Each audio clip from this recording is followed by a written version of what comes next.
Bonjour à tous sur Rouli Bayalan. Alors, deux petits messages entre deux émissions. Le premier point que je voulais aborder avec vous, et peut-être vous ne vous en êtes pas aperçu, mais Rouli Bayalan a dépassé il y a quelques jours à peine les 1000 abonnés.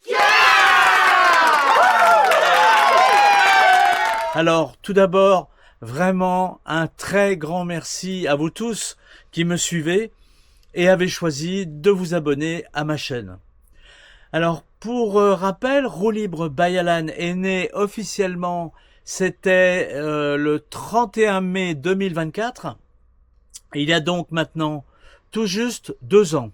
Alors, inutile de vous dire qu'au lancement de ce projet, je n'avais vraiment aucune idée sur l'intérêt que ma chaîne allait susciter.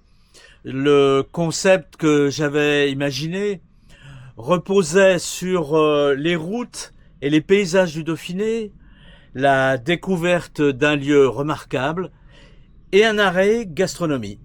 Et tout cela devait apparaître à chaque émission. Et avec le temps, eh bien, vous êtes venus de plus en plus nombreux sur ma chaîne à regarder les émissions que je faisais et pour certains d'entre vous, donc, à vous abonner. Et pour moi, c'est franchement un vrai gage de confiance et de soutien que vous me donnez et donc l'envie de continuer.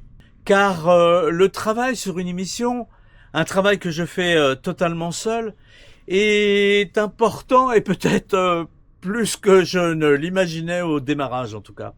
Car comme je suis du genre un peu exigeant sur ce que je vais produire et montrer, eh bien je consacre pas mal de temps en amont à la préparation d'une émission, au sujet à trouver, au lieu, aux routes que je vais choisir, à l'itinéraire, au script et surtout donc à l'histoire que je veux raconter.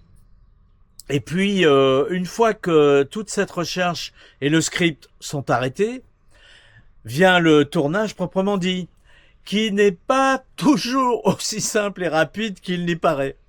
Notamment quand par exemple des prises de vue sont mauvaises ou que j'ai oublié de filmer tel ou tel élément, ce qui parfois m'a valu de retourner sur les mêmes lieux quelques jours plus tard afin bien de compléter ma besace.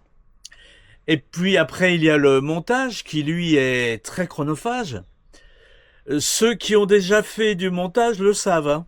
Et puis enfin il y a la mise en ligne qui elle aussi demande un certain nombre d'actions à mener, comme par exemple le sous-titrage auquel je tiens, parce que ça peut être utile par exemple pour les personnes malentendantes, mais aussi parce que j'ai appris que certains regardaient parfois des émissions sans le son pour ne pas déranger le soir, ou parce qu'ils sont dans un transport. Et comme l'automatisation du sous-titrage a ses limites, eh bien une intervention sur ce sous-titrage est absolument nécessaire. Un sous-titrage que je fais donc en français évidemment, et aussi en anglais. Et tout cela avant de programmer officiellement la sortie de l'émission. Voilà, vous avez un aperçu de ma façon de travailler et de préparer les émissions de Roue Libre Bayalan. Je voulais vous le raconter, vous le dire. Et donc en gros, je sors une émission toutes les 3 à 4 semaines, selon la densité de l'émission, et puis aussi, surtout, le temps que j'ai à ma disposition.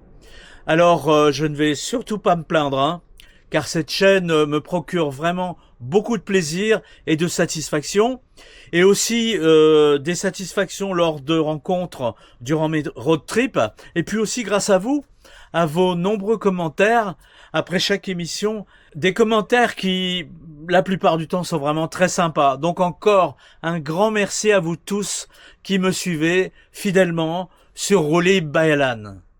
Alors le second point, eh bien, c'est l'été qui arrive.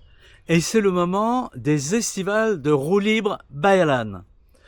C'est la deuxième année que je vais proposer ces estivales. notamment après que certains d'entre vous m'aient indiqué qu'ils avaient apprécié cette idée l'année dernière. Alors, on y trouvera quoi sur ces estivales 2026? Eh bien, à peu près la même chose qu'en 2025. Mais un peu mieux peut-être, je sais pas.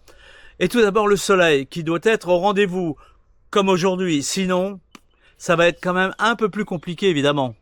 Et selon les opportunités, le moment, eh bien, on pourra découvrir un événement particulier, un lieu dédié à la culture, un festival ou une expo locale, évidemment, nous verrons.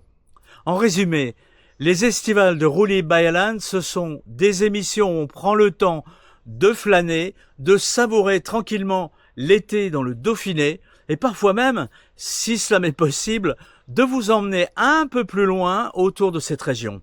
Et évidemment, toujours au programme, de belles routes et des paysages, panoramas superbes. Et on se dit donc à bientôt pour cette première émission de l'été des estivales de Roulis Bayerland. Ciao!